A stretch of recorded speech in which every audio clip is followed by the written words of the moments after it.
Flash theatre TV நேயர்களுக்கு அன்பு வணக்கங்கள். சமூக நலன் சார்ந்த கருத்துக்களை தன் படங்களின் கேரக்டர் வாயிலாக சொல்வது என்றால் சமுத்திரக்கனிக்கு ரொம்பவும் இஷ்டமான விஷயம். அவர் நடித்து இன்று வெளிவரும் படம் வீர வணக்கம். அனில் வி நாகேந்திரன் எழுதி இயக்கியுள்ள மலையாள சூப்பர் ஹிட் படம் வசந்தத்தின்டே கனல் வழிகளில் என்ற வலிமையான அருமையான படத்தின் இரண்டாம் பாகமாக வந்திருக்கிறது வீர வணக்கம். முதல் பாகத்தில் வந்ததைப் போலவே இதிலும் முக்கியமான கிருஷ்ணபிள்ளை கேரக்டரிலே நடித்திருக்கிறார் சமுத்திரக்கனி. கேரளாவில் கம்யூனிஸ்ட் கட்சியை நிறுவிய முதல் செயலாளர் மற்றும் புரட்சி வீரரும் ஆவார் கிருஷ்ணபிள்ளை. அவருடைய வாழ்க்கை வரலாறு மற்றும் தந்தை பெரியாரின் வாழ்க்கை தத்துவங்கள் இணைந்த புதுமையான படம் இது. வேறுபாடு பேதங்களின்றி ஒரு தாய் மக்களாக தமிழர்களையும் மலையாளிகளையும் கொண்டாடும் படம் இது. இத்தனை வருடம் மலையாள அனுபவத்தில் எதிர்பாராத ஒரு அனுபவத்தை தரும் படம் இது என்பது நிச்சயம். சாதி கொடுமை மற்றும் வன்முறைக்கு உள்ளாகும் கேரளாவில் உள்ள தமிழ் கிராமத்தின் விடியல்தான் இந்த வீர வணக்கம்.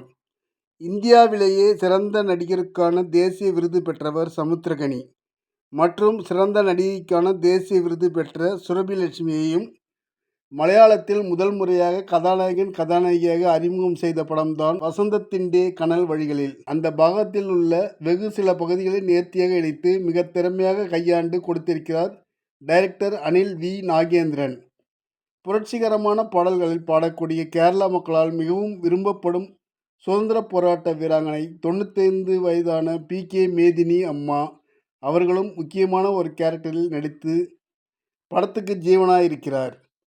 சமுத்திரக்கனி, சுரபிலட்சுமி, பரத், ரித்தேஷ், பரணி, ரமேஷ் பிஷாரடி, சித்திக், அரிஸ்டோர் சுரேஷ், ஆதர்ஷ், ஐஸ்விகா, சித்தாங்கனா மற்றும் ஏராளமானோர் நடித்திருக்கிறார்கள்.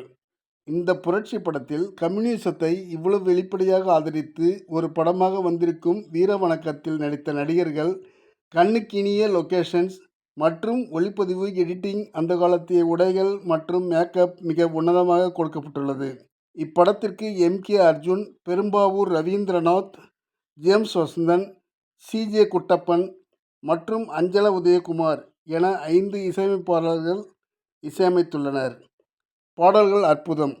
அதிலும் TM சௌந்தரராஜனே வந்து பாடுவது போல பாவத்தோடு அவரது மகன் TMS செல்வகுமார் பாடி பாடகராக அறிமுகமாகும் புரட்சி பாடல் மிக அருமை, சூப்பர். ஆக்ஷன், காதல் படங்களை மட்டுமல்ல, இந்த வீர வணக்கத்தையும் மீண்டும் மீண்டும் பார்த்து மனதில் உரமேற்றிக் கொள்ளலாம். அற்புதமான படம் இந்த வீர வணக்கம். நன்றி, வணக்கம். எல்லாருக்கும் வணக்கம். நான் தான் மனஸ்வி. ஃப்ளாஷ் தியேட்டர் டிவிக்கு லைக் பண்ணுங்கள், ஷேர் பண்ணுங்கள், சப்ஸ்கிரைப் பண்ணுங்கள், கமெண்ட் பண்ணுங்கள். மறக்காமல் அந்த பெல் ஐக்கானையும் கிளிக் பண்ணிடுங்க. அப்போ தான் உங்களுக்கு நோட்டிஃபிகேஷன்ஸ்லாம் வரும். Thank you all. Bye bye.